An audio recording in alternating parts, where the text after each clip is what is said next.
Good day, liberators and fellow citizens.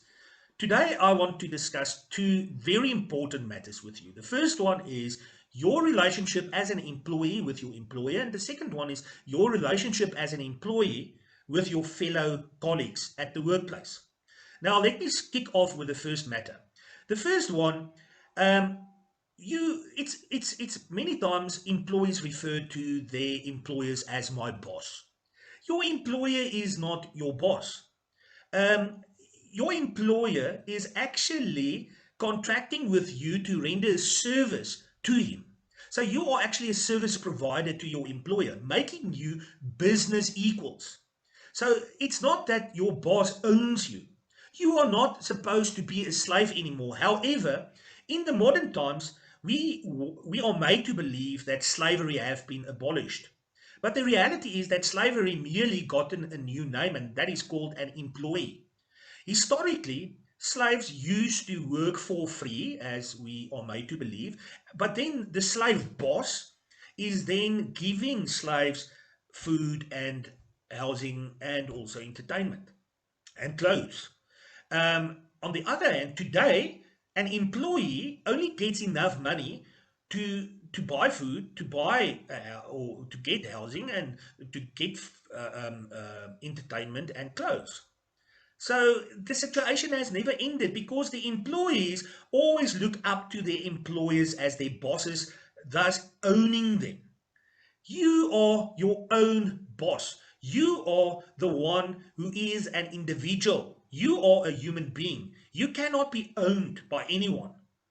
For that matter, there's a service agreement between you and your employer. You are rendering a certain level of service to the employer, and your employer then remunerates you accordingly. So when there is a problem like your employer instituting a mandatory vaccination policy and you're not subscribing to it, then it amounts to breach of contract. Then it infringes on a contract, and the same essential elements applicable to a normal business contract is also applicable to your contract with your employer.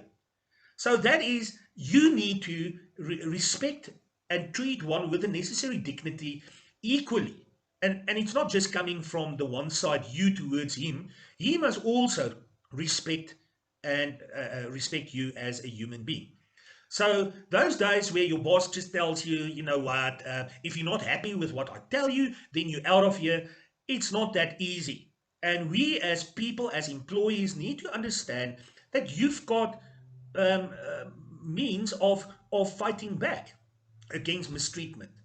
Then the second thing is that employees, please don't make friends at work, or let me say, friends whom you share your inner secrets with, who knows what is going on in your household, who knows who's what's happening in your own office.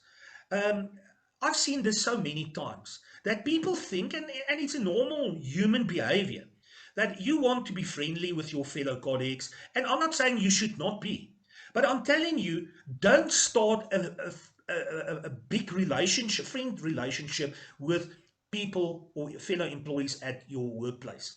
I've seen this myself and also experienced it during the years that when it comes to the shove and you need their support, you will find that in most cases, the vast majority of these cases, your fellow employees who's supposed to be your friend will not come to your rescue.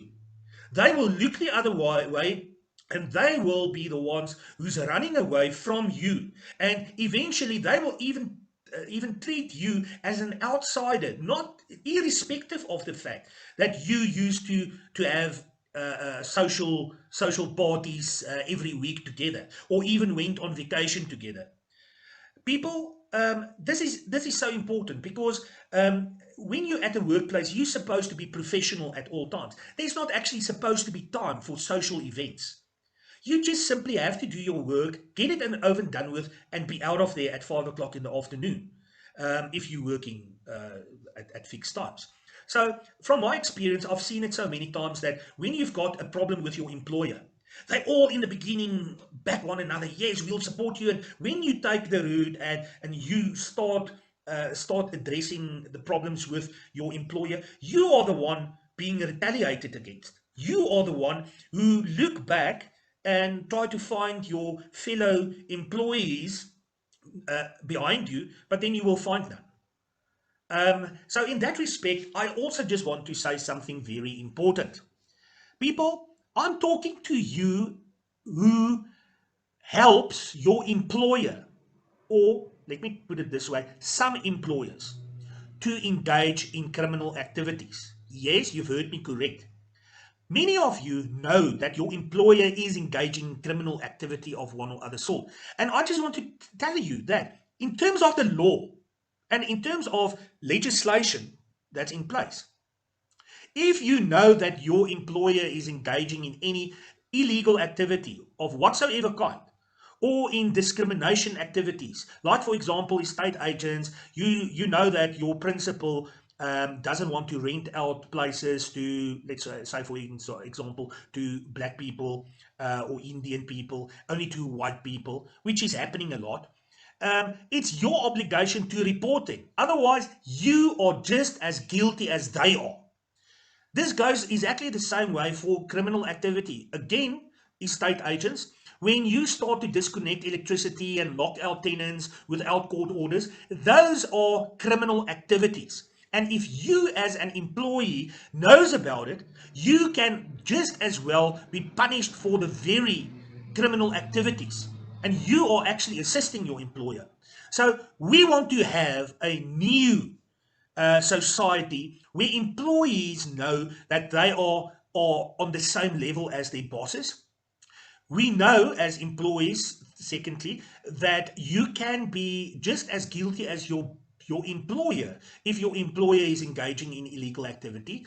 And thirdly, that your friends at there's no friends at work, sadly. Don't make friends. People, I just wanted to have this short video to share those inner opinions of mine on behalf of Liberty Fighters Network. If you like what you see, please share this with others. Prescribe to our channel. We've also got membership on our channel for people who would like to have a bit more than usual. And also ring the bell. Share this movie if you like it. Thanks a lot. Until next time, God bless.